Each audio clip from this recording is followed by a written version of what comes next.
നവീകരണ പ്രവർത്തികൾ പൂർത്തിയാക്കിയ പുലാമന്തോൾ പാലം ശനിയാഴ്ച രാവിലെ തുറക്കും. നവീകരണ പ്രവർത്തികൾ പൂർത്തിയായ പുലാമന്തോൾ പാലം ഫെബ്രുവരി 3 ശനിയാഴ്ച രാവിലെ വാഹന ഗതാഗതത്തിന് തുറന്നു കൊടുക്കാനാണ് നിർദ്ദേശം.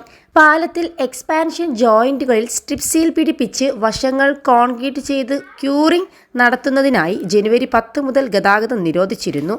രാവിലെ MLA മുഹമ്മദ് മുഹസിന്റെ നേതൃത്വത്തിൽ അധികൃതർ നവീകരണ പ്രവർത്തനങ്ങൾ വിലയിരുത്തും. അതിനുശേഷമായിരിക്കും പാലം വാഹന ഗതാഗതത്തിന് തുറന്നു നൽകുക.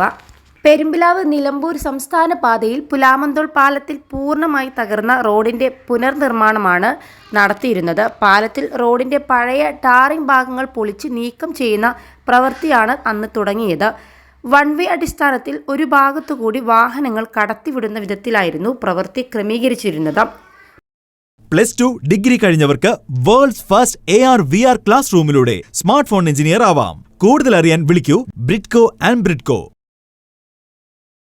പാലത്തിലെ സ്പാൻ ജോയിന്റുകൾക്കിടയിലെ കുഴിയടക്കൽ ഉൾപ്പെടെ പൂർണ്ണതോതിൽ പണി ആരംഭിക്കുമ്പോൾ പാലത്തിലെ ഗതാഗതം നിരോധിക്കേണ്ടി വരുമെന്ന് അധികൃതർ മുന്നേ പറഞ്ഞിരുന്നു. വർഷങ്ങൾക്ക് മുൻപ് പണിത പാലത്തിലെ സ്പാൻ ജോയിന്റുകൾക്കിടയിലെ റബ്ബറും റോഡിലെ ടാറിങ്ങും പൂർണ്ണമായി അടർന്നു പോയതുമൂലം വലിയ കുഴികൾ രൂപപ്പെട്ടിരുന്നു. ഇതിനെ തുടർന്നാണ് ജനുവരി 10 മുതൽ ഗതാഗതം നിരോധിച്ചത്. ഈ പാലത്തിൽ വാഹന അപകടങ്ങളും പതിവായിരുന്നു. മാസങ്ങൾക്ക് മുൻപ് ഓട്ടോറിക്ഷ മറിഞ്ഞ് ഏലംകുളം സ്വദേശിയായ യുവാവ് മരിച്ചിരുന്നു. പാലം അറ്റകുറ്റപ്പണി നടത്തണമെന്ന ആവശ്യം ശക്തമായിരുന്നു. മുഹമ്മദ് മുഹസിൻ MLAയുടെ ശ്രമഫലമായി അനുവദിച്ച 53 ലക്ഷം രൂപ ചെലവഴിച്ചാണ് പാലം നവീകരണ പ്രവർത്തനങ്ങൾ നടത്തിയത്.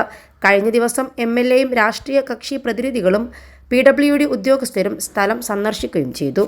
21 ലക്ഷത്തോളം സന്തുഷ്ടരായ ഉപഭോക്താക്കളും 2 ലക്ഷത്തോളം തിമിര ശസ്ത്രക്രിയകളും പൂർത്തിയാക്കിയ മലബാറിലെ ഏക കണ്ണാശുപത്രി അൽ സലാമ ഹൈ ഹോസ്പിറ്റൽ റോഡ് പെരിന്തൽമണ്ണ.